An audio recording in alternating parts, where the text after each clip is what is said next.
Le débarquement de Normandie, également appelé débarquement allié en Normandie, nom de code Opération Neptune, est une opération militaire amphibie et aéroportée, alliée de la Seconde Guerre mondiale, lancée dans la nuit du 5 au 6 juin 1944. C'est la phase d'assaut d'une des plus vastes opérations, qui vise à créer une tête de pont alliée, de grande échelle, dans le nord-ouest de l'Europe, et à l'ouverture d'un nouveau front à l'ouest. Ce débarquement marque le début de l'opération Overlord, nom de code de la bataille de Normandie.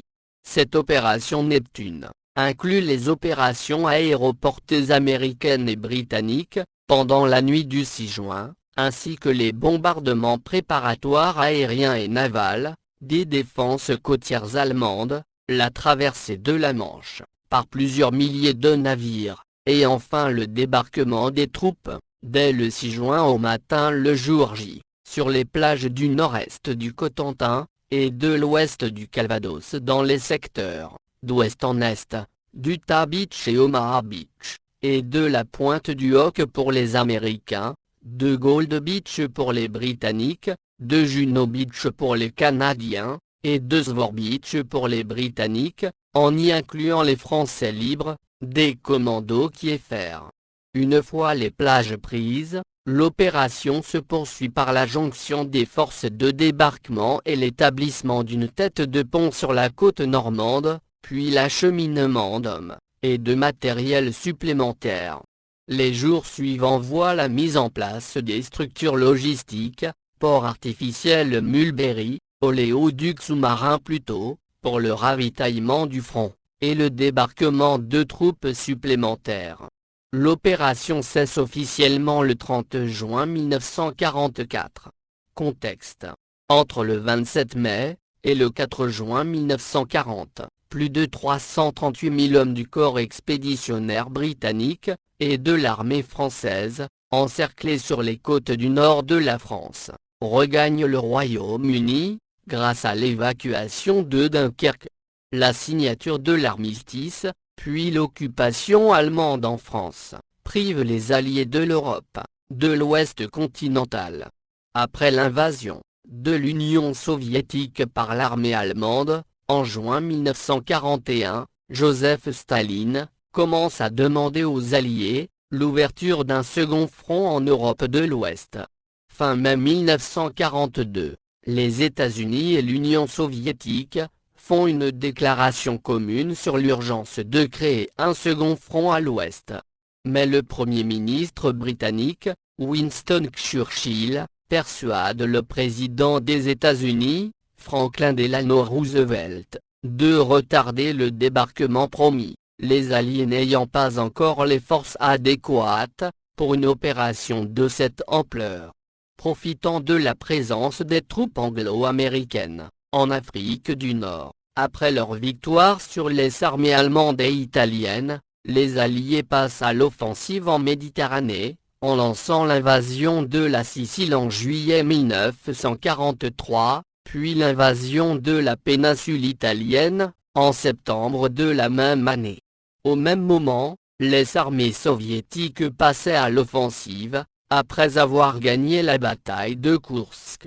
La décision de monter un débarquement amphibie, à travers la Manche, est prise lors de la conférence Trident à Washington, en mai 1943.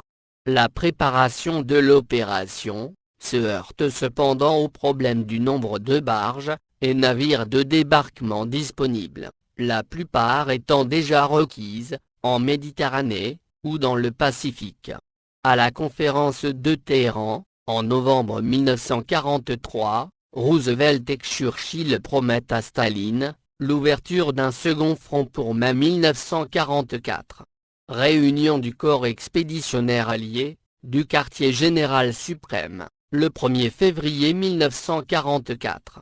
Au premier rang, le maréchal en chef de l'air, Arthur Tedder, le général Dwight Eisenhower, le général Bernard Montgomery. Rangée arrière, le lieutenant-général, Omar Bradley, l'amiral, Bertram Ramsay, le maréchal en chef de l'air, Trafford Leigh-Mallory, le lieutenant-général, Walter Bedell Smith. Les Alliés ont retenu 4 potentiels lieux de débarquement, à l'ouest de la France, la Bretagne, la péninsule du Cotentin, la Normandie et le Pas-de-Calais. Parce qu'il aurait été facile pour les Allemands de contenir l'avance alliée dans une péninsule, la Bretagne et le Cotentin furent abandonnés. Le Pas-de-Calais, étant la plus proche côte d'Europe continentale depuis la Grande-Bretagne, les Allemands le considéraient comme le lieu de débarquement le plus probable, et avaient concentré un grand nombre de troupes et de fortifications. De plus, l'avance dont les terres auraient souffert du grand nombre de canaux et de rivières. Un débarquement en Normandie en revanche, permettrait de capturer le port de Cherbourg, d'avancer vers les ports bretons, tout en menaçant d'une avance vers Paris, puis l'Allemagne. Les Alliés planifient le débarquement, pour le 1er mai 1944. Un plan initial est accepté à la conférence de Québec, en août 1943. Le général américain, Dwight Eisenhower, est promu commandant du Supreme Headquarter Allied Expeditionary Force, chef. Le général britannique, Bernard Montgomery, est nommé commandant du 21e groupe d'armée, qui se compose de toutes les troupes terrestres de l'invasion. En décembre 1943, Eisenhower et Montgomery découvrent le projet de débarquement, proposant un débarquement amphibie de 3 divisions. Les deux généraux insistent immédiatement, pour étendre le projet à 5 divisions, plus 3 aéroportées, permettant un débarquement sur un front plus étendu, et attend la capture du port de Cherbourg. Le besoin en matériel et en barges, et navires de débarquement, devient dès lors tel, que l'opération est repoussée à juin 1944.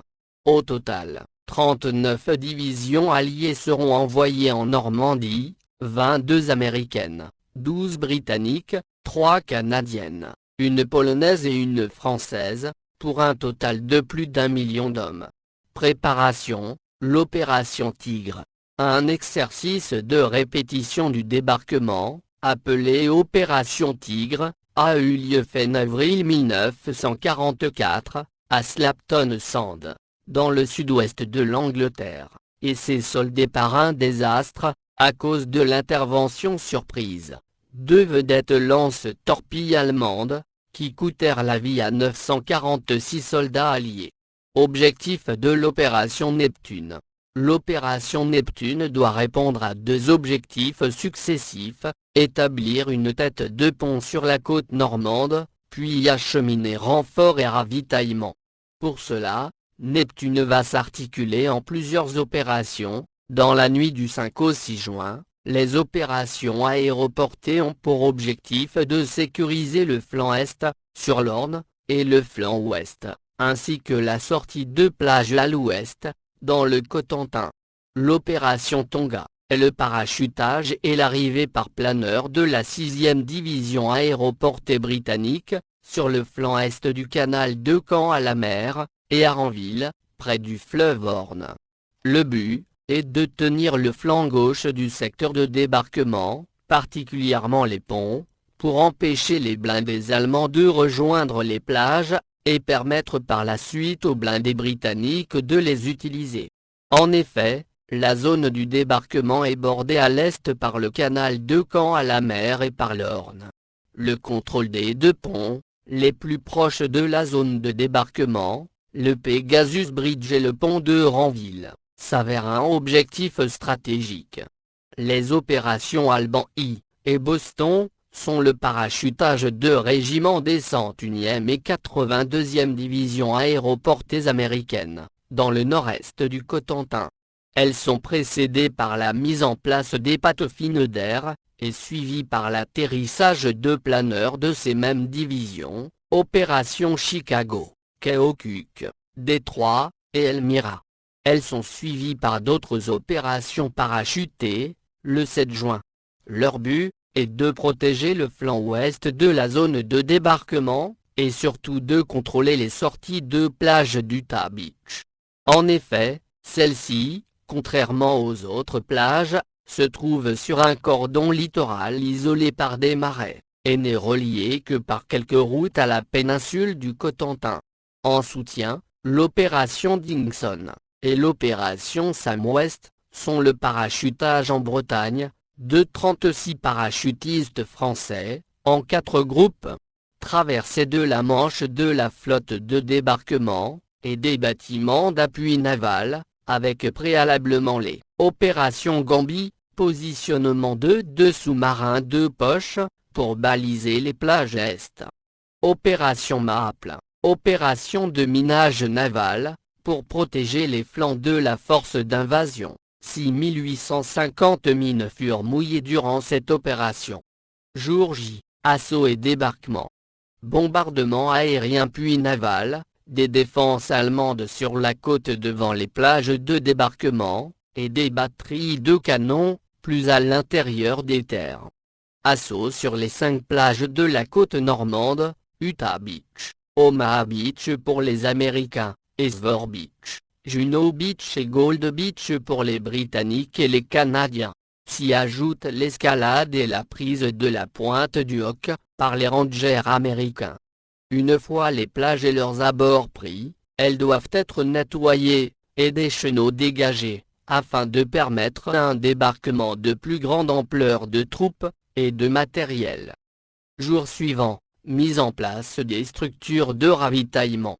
2 ports artificiels, dont le port Mulberry, les Alliés ont renoncé à prendre directement un port en eau profonde. Pour pouvoir acheminer le ravitaillement, l'armement et les troupes, ils vont mettre en place un port artificiel. L'autre port est détruit, par une tempête, peu après sa mise en place, devant une des plages prises. Un oléoduc à travers la Manche, l'opération Pluto.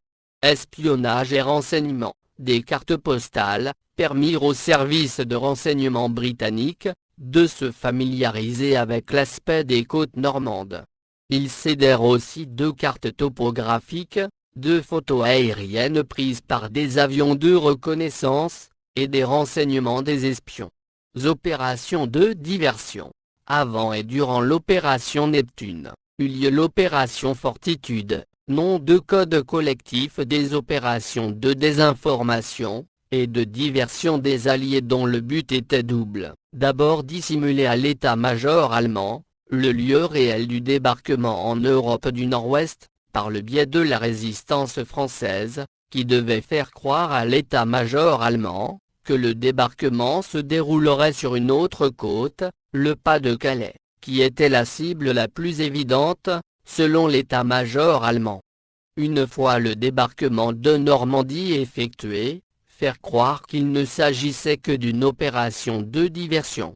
Le premier objectif tactique était d'éviter un renforcement des défenses, ainsi qu'une concentration de troupes en Normandie.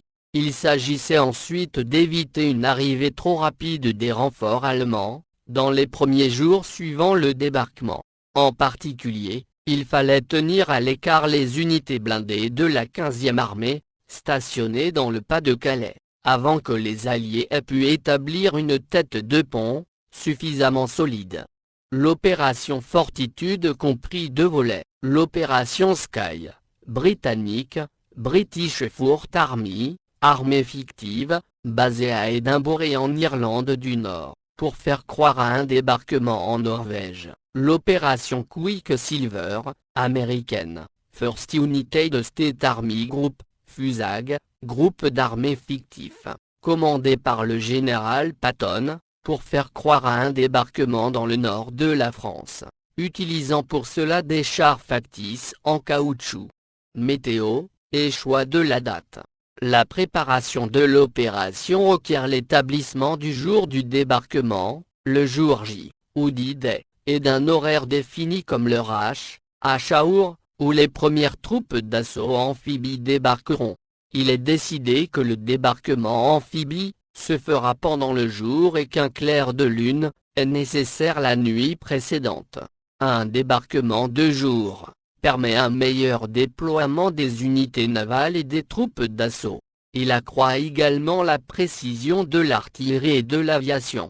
Le clair de lune précédant le débarquement facilite la traversée de la Manche, afin de limiter le temps d'observation et de réaction de l'ennemi, et de profiter au maximum de la lumière du jour. Pour débarquer assez de troupes, il est décidé que le temps entre le crépuscule nautique et jusqu'à 40 minutes plus tard, est suffisant à l'aviation et la marine pour bombarder la côte.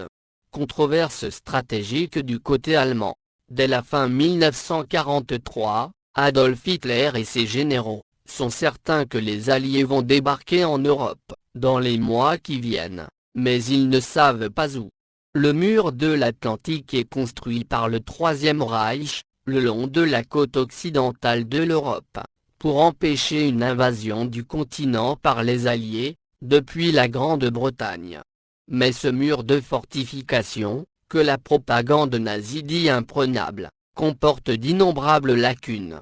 Les maréchaux, Gerd von Rundstedt, aux commandes sur le front ouest depuis 1942, et Erwin Rommel, nommé en janvier 1944 commandant du groupe d'armée B, chargé de la défense du nord-ouest de l'Europe, des Pays-Bas jusqu'à la Loire, la zone la plus probable pour le débarquement allié, ne sont pas d'accord sur la stratégie à adopter, pour faire face à l'invasion. Alors que Rommel veut repousser les Alliés sur les plages, dès les premières heures du débarquement, von Rundstedt préconise un système de défense plus mobile, des troupes armées et blindées, en retrait dans les terres qui, concentrées, livreraient le combat après le débarquement, car selon lui, les Alliés ne pourront combattre longtemps sans disposer d'un port. Von Rundstedt juge donc opportun de maintenir les divisions blindées en retrait, alors que Rommel les souhaite au plus près des côtes. Hitler ne tranche pas entre les deux hommes, 3 divisions seront positionnées près des côtes, le reste à l'arrière. Force navale. Le commandement général de la force navale expéditionnaire alliée, incluant le transport des troupes et l'appui-feu naval sur les côtes, est assuré par l'amiral britannique Bertram Ramsay, qui a été le responsable de la planification du débarquement en Afrique du Nord en 1942, et dont l'une des 2 flottes participa au débarquement en Sicile l'année suivante. Cette force navale était divisée en 2 Naval Task Force, une occidentale, commandée par le contre-amiral américain Alan Kirk, une orientale, commandée par le contre-amiral britannique Philip Vian, vétéran du débarquement en Italie. La flotte d'invasion était composée de 6 939 navires, 1213 navires de guerre, 4126 navires de transport, et 1600 navires de soutien, dont de nombreux navires marchands. provenant de 8 marines différentes, principalement l'US Navy et la Royal Navy, mais également plusieurs navires des flottes de pays du Commonwealth, de l'armée française de la Libération, de la marine royale norvégienne, des cargos armés des marines marchandes polonaises, néerlandaises, belges et danoises. Les plages du débarquement, avec la position des navires de ligne. La Western Task Force, occidentale, de l'US Navy. Elle réunissait 1700 navires de débarquement, appuyés par 3 cuirassés, l'US Arkansas, l'US Nevada, l'US Texas, 9 croiseurs, dont ceux de l'armée française de la Libération, le George Legge, et le Montcalm, une canonnière, 19 destroyers, et plusieurs dizaines d'escorteurs et dragueurs. L'Eastern Task Force, orientale, de la Royal Navy. Elle alignait 2426 navires de débarquement, 2 cuirassés, le HMS Ramilly, et le HMS Warspite, 11 croiseurs, une canonnière et 37 destroyers, dont la combattante des forces françaises combattantes, et plusieurs dizaines de bâtiments légers. Les forces alliées, réservèrent à l'appui-feu direct des plages de débarquement, un ensemble de 5 cuirassés, 20 croiseurs, 148 destroyers et près de 350 chalands de débarquement, équipés pour la circonstance, de roquettes, de canons ou de pièces anti-aériennes, pour le soutien direct et l'appui-feu des troupes, au plus près des plages de débarquement. Cet appui-feu des bâtiments alliés se poursuivit les jours suivants, même une fois les plages prises, principalement pour réduire des batteries, de l'artillerie sous des unités allemandes, situées plus à l'intérieur des terres, le feu étant alors déclenché, sur demande des troupes alliées au sol. Forces navales allemandes. A-05H10, 4 Schnellboot allemands, ont atteint la force opérationnelle de l'Est, et ont lancé 15 torpilles, coulant le destroyer norvégien Nonsvene, au large de Svorbeach, mais manquant les cuirassés britanniques HMS Warspite et Ramilly. Après avoir attaqué, les navires allemands ont fait demi-tour, et se sont enfuis vers l'Est, dans un écran de fumée qui avait été envoyé par la RAF pour protéger la flotte de la batterie à longue portée du Havre. Les pertes alliées contre des mines comprenaient le destroyer américain US Corey, au large de Utah, un chasseur de sous-marins US PC 1261, et un patrouilleur de 173 pieds. En outre, de nombreuses péniches de débarquement ont été perdues, à cause des mines. Force aérienne. L'aviation alliée apportait aussi son appui à l'opération Neptune, en assurant une couverture constante au-dessus de la flotte de débarquement et des plages, et surtout en complétant la préparation navale par un tapis de 4000 tonnes de bombes, sur les principaux sites de débarquement, avec plus ou moins de succès, très efficace à Utah Beach, mais un échec à Omaha Beach. Pour le jour J, l'Air Chief Marshal, Sir Trafford Leigh-Mallory, disposait de 7500 avions de reconnaissance, chasseurs et bombardiers légers, qui, le cas échéant, pouvaient être renforcés par 3500 avions de l'aviation de bombardement stratégique, du Bomber Command.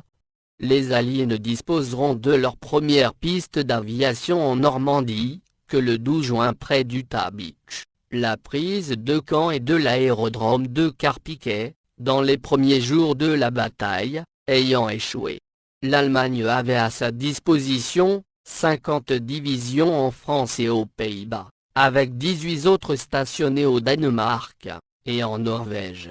15 divisions étaient en cours de formation en Allemagne. Les pertes de combat tout au long de la guerre, en particulier sur le front de l'Est, signifiaient que les Allemands n'avaient plus de vivier de jeunes hommes capables. Les soldats allemands avaient désormais, en moyenne 6 ans de plus que leurs homologues alliés. Beaucoup dans la région de Normandie étaient des Ostlegionen, Légion orientale, des conscrits et des volontaires de Russie, de Mongolie et d'autres régions de l'Union soviétique. Ils ont reçu principalement du matériel capturé et peu fiable. Il manquait de moyens de transport motorisés. De nombreuses unités allemandes étaient en sous-effectif. Au début de 1944, l'Oblast a été considérablement affaiblie par les transferts de personnel et de matériel vers le front de l'Est. Au cours de l'offensive soviétique Dniepr-Karpat, 24 décembre 1943, au 17 avril 1944, le haut commandement allemand a été contraint de transférer l'ensemble du 2e SS Panzerkorps de France, composé des 9e Panzer Division SS Hohenstaufen et 10e Panzer Division SS Frundsberg, ainsi que de la 349e Division d'infanterie, 507e bataillon de Panzer lourd, et les 311e et 322e brigades d'assaut Stug. Au total, les forces allemandes stationnées en France ont été privées de 45 827 soldats et 363 chars, canons d'assaut et canons anti-chars automoteurs. Il s'agissait du premier transfert majeur de forces de la France vers l'Est depuis la création de la directive 51 du Führer, qui ne permettait plus aucun transfert de l'Ouest vers l'Est. La première division SS Leibstandart SS Adolf Hitler, les 9e, 11e, 19e et 116e divisions Panzer, aux côtés de la 2e division SS Das Reich, n'étaient arrivées qu'en mars, et mai 1944, en France pour un vaste carénage, après avoir été gravement endommagées pendant l'offensive Dniepr-Karpat. Cette des 11 divisions Panzer, ou Panzergrenadiers, stationnés en France n'étaient toujours pas pleinement opérationnels, ou seulement partiellement mobiles, au début de juin 1944. Participation française. Un peu plus de 3000 Français ont participé à l'opération Neptune le 6 juin 1944, soit près de 2% des effectifs engagés par les Alliés. Force au sol, 215 hommes, 36 parachutistes français du 4e SAS, 2e RCP sont largués dans les Côtes d'Armor et dans le Morbihan dans la nuit du 5 au 6 juin 1944.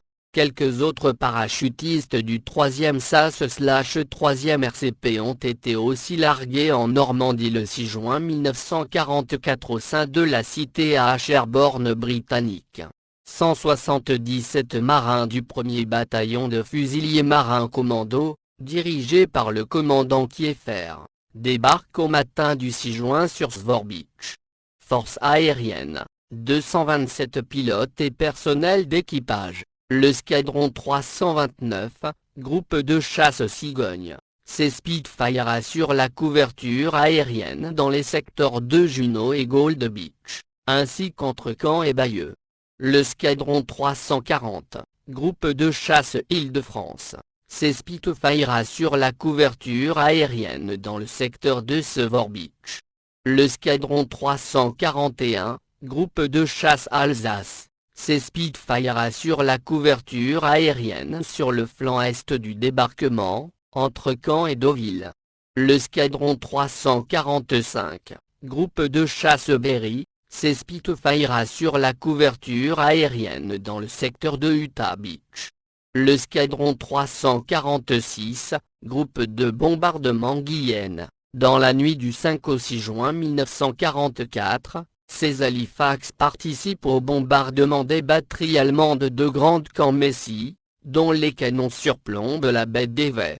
L'escadron 342, groupe de bombardement Lorraine, au matin du 6 juin, ces Boston larguent des fumigènes, le long des plages d'Utah Beach, pour masquer l'arrivée des premières barges de débarquement.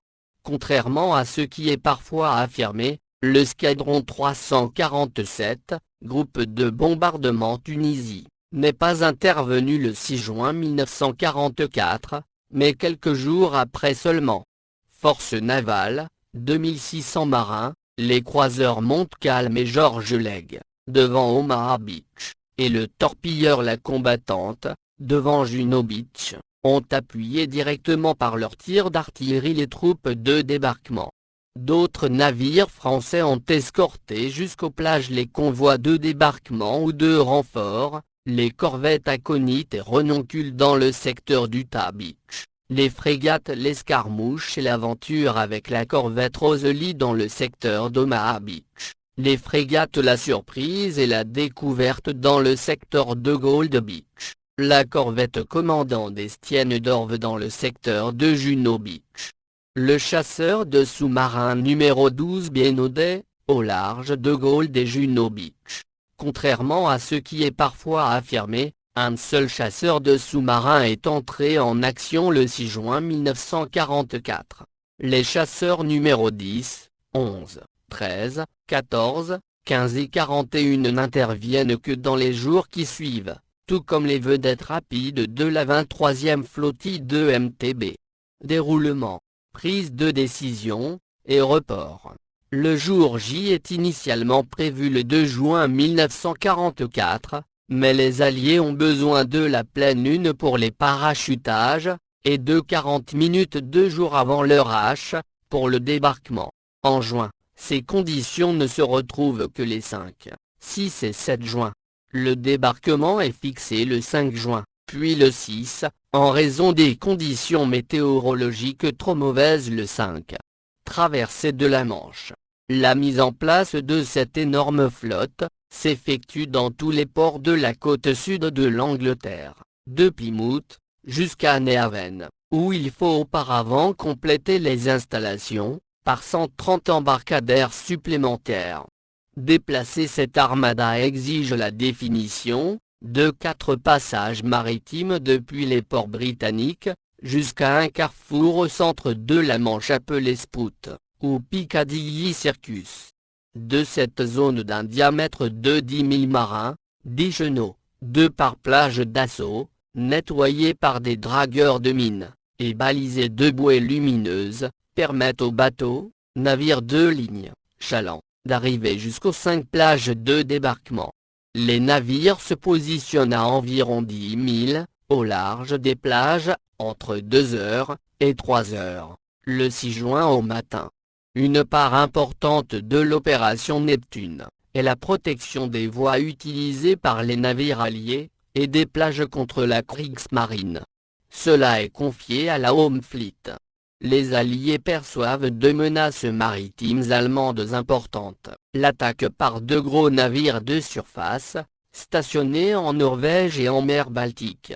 Cette menace est sans doute surévaluée par les Alliés, qui ne se rendent pas compte, avant juin 1944, de la grande faiblesse de la marine de surface allemande, dont certains navires ne sont pas en état de combattre et manquent de carburant, d'équipage et d'entraînement. Ces gros navires ne s'aventurent plus guère en mer. Il s'agit du Tirpitz, réfugié dans un fjord de Norvège, d'un croiseur de bataille, le Gneisenau, qui est en réalité hors d'état de combattre, des cuirasses et de poche Amiral Shea et Lutesau, et de 5 croiseurs. Le gros de la Home Fleet est rassemblé en mer du Nord, avec des navires de ligne récents et les porte-avions, que l'amirauté n'a pas voulu engager dans la Manche, à cause de la menace des mines. Elle doit s'opposer le cas échéant, à une éventuelle sortie des forces navales de surface allemandes. Le canal de Kiel en mer du Nord a aussi été miné préventivement, opération Bravado. La deuxième menace est les U-boots en provenance de l'Atlantique. Une surveillance aérienne est mise en place à partir de 3 petits porte-avions d'escorte, et par le Coastal Command de la RAF, maintenant un cordon de sécurité jusqu'à très à l'ouest de la pointe des Cornouailles, S100. Quelques U-boots sont repérés, mais sans représenter de réel danger. Ceci est confirmé par le récit des auteurs allemands. Les U-boots sont réduits à l'impuissance, et perdent leur base de Cherbourg. Le bilan est relativement mince. Une troisième menace existe toutefois avec les unités de S-Boat, mais avec 20 vedettes lance-torpilles opérationnelles en Manche, et 9 en mer du Nord. C'est bien peu devant l'armada alliée. D'autres efforts sont déployés pour sécuriser l'approche occidentale de la Manche, contre des forces navales allemandes, venant de Bretagne ou de la côte atlantique. Des champs de mines sont posés, opération Maple, pour forcer les navires ennemis à sortir hors de leur zone de protection aérienne, et à se trouver dans des zones où les destroyers alliés peuvent les attaquer. L'activité navale ennemie est mineure, mais le 4 juillet, 4 destroyers allemands sont coulés, ou forcés de rejoindre Brest. Le pas de Calais est fermé par des champs de mines, des patrouilles navales et aériennes, des contrôles radars et des bombardements efficaces des ports ennemis de la zone, réduisant les risques de raids allemands. Les forces navales allemandes de la zone sont d'ailleurs assez faibles, bien qu'elles peuvent être renforcées depuis la mer Baltique. Mais cette flotte doit surtout servir à protéger le pas de Calais, où les Allemands attendent le débarquement, et aucune tentative de forcer le blocus allié ne se produit dans ce secteur. La couverture navale est un succès, plus de 300 destroyers et escorteurs sont chargés à l'entrée de la Manche, de refouler les bâtiments légers et les U-boots allemands. Il n'y a pas d'attaque par ces derniers, et seulement quelques tentatives par des navires allemands de surface, sans conséquence sur la flotte alliée. Les seules pertes de navires en mer sont le fait de mines ou des rares incursions aériennes allemandes, après le 6 juin. Assaut aéroporté. Durant la nuit du 5 au 6 juin, un assaut aéroporté est mené à Sainte-Mère-Église, par la 82e Airborne, et en arrière de Utah Beach, pour prendre le contrôle des routes menant de Poupeville, à la côte par la 101e division aéroportée. Les Britanniques quant à eux envoient la 6e division aéroportée commandée par le major général Richard Gall, pour prendre d'assaut le pont de Bénouville, sur le canal de Caen, appelé Pegasus Bridge par la suite, et le pont sur l'Orne, en planeur, ce qui permet d'être plus discret, et surtout plus précis. Mais ces assauts aéroportés ne fonctionnent pas exactement comme prévu. Les parachutistes sont dispersés, et ont du mal à se retrouver dans le noir. Plusieurs centaines d'entre eux se noient dans les plaines inondées par les Allemands. Après plusieurs rudes heures de combat, les parachutistes arrivent finalement à prendre Sainte-Mère-l'Église. En fin de compte, les Alliés réussissent à prendre leurs objectifs. Assaut sur les plages. Au début de l'opération Neptune, se déroule l'opération Gambie, quand les 2 sous-marins miniatures britanniques, appelés X-Craft, viennent se mettre en position près des plages, pour guider la flotte d'invasion. Les troupes d'assaut débarquent sur les 5 plages, désignées par les noms de code, Severn Beach, Juno Beach, Gold Beach, Omaha Beach, et Utah Beach. Logistique. L'opération Neptune ne se limite pas seulement au transport des troupes d'assaut. Elle assure le ravitaillement des têtes de pont. Cet aspect est une source de préoccupation pour l'état-major allié, à cause de l'absence de ports en eau profonde disponibles dans les premiers jours de la bataille de Normandie. Les Alliés ne peuvent disposer que des petits ports de pêche, de Port-en-Bessin, et Courseulles, dont la capacité d'accueil est minime, ce qui limiterait l'ampleur du débarquement. Port artificiel. Pour résoudre ce problème, les Alliés conçoivent d'apporter leur port avec eux. 15 jours après le débarquement débute la mise en place de 2 ports artificiels, les Mulberry, face aux plages de Saint-Laurent-sur-Mer, Mulberry A, port américain, et d'Arromanches, Mulberry B, port britannique. Ces 2 ports doivent être capables de permettre le débarquement de 6500 véhicules et 40 000 tonnes d'approvisionnement par semaine. Une tempête détruit le Mulberry A américain, et endommage le Mulberry B britannique et, dans les faits, la majeure partie du débarquement du matériel et des troupes continue à se faire, par les plages et par l'utilisation intensive et, plus qu'initialement prévu, des petits ports côtiers, et ce jusqu'à la prise et remise en état du port de Cherbourg, pour pouvoir acheminer du carburant, des munitions, et des soldats en renfort. L'approvisionnement en carburant est un des éléments vitaux de la réussite de l'opération Overlord. Les Alliés ont estimé leurs besoins à 15 000 tonnes à J+41, soit le 15 juillet, pour approvisionner en essence les 200 000 véhicules qui auraient déjà été débarqués, mais également le carburant de l'ensemble des avions ou le mazout des navires de la zone. Pendant les 10 premiers jours, les Alliés font échouer sur les plages des LCT, remplies de jerrycans d'essence. En parallèle, 2 points d'ancrage pour pétroliers sont installés au large de Sainte-Honorine-des-Pertes, et reliés à la côte et au mont Cauvin par des tuyaux souples. Un terminal pétrolier sommaire est installé le long des jetées de Port-en-Bessin. Il est relié lui aussi au mont Cauvin, par un oléoduc. À partir du 15 juillet, ces systèmes d'approvisionnement dits mineurs doivent être remplacés par des systèmes de plus grande échelle, à partir du port de Cherbourg reconquis.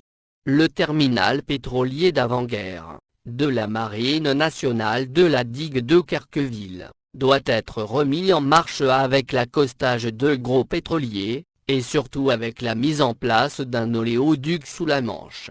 Mais les importantes destructions allemandes du port ne permettent aux premiers pétroliers alliés de n'accoster à Querqueville que le 25 juillet, et la mise en place de l'oléoduc est elle aussi retardée.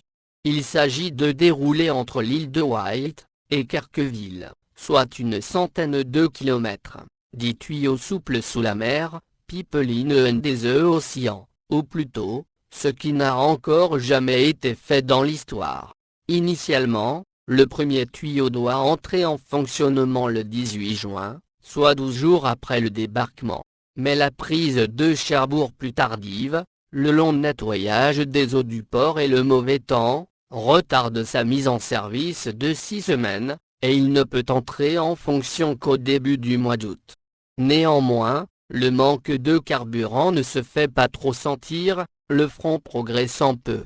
Le fonctionnement de Pluto se révèle également insuffisant, chaque tuyau ne fournissant pas les 300 tonnes par jour initialement prévues, obligeant les Alliés à poursuivre les débarquements de carburant sur les plages, à décharger dans le port de Courseulles-sur-Mer, et à continuer de faire fonctionner le terminal de Port-en-Bessin.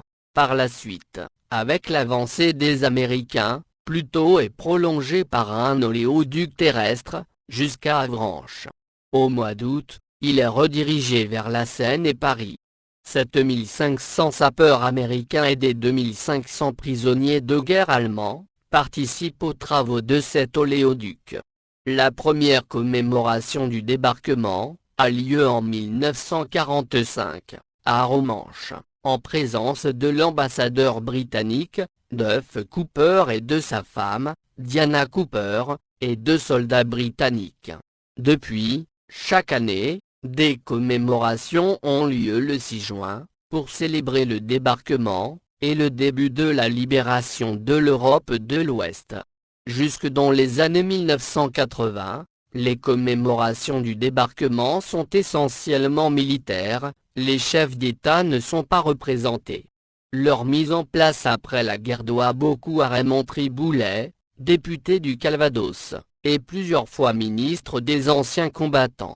Aucun président américain ne vient sur les plages normandes avant Ronald Reagan, excepté Jimmy Carter en 1978, mais à titre privé.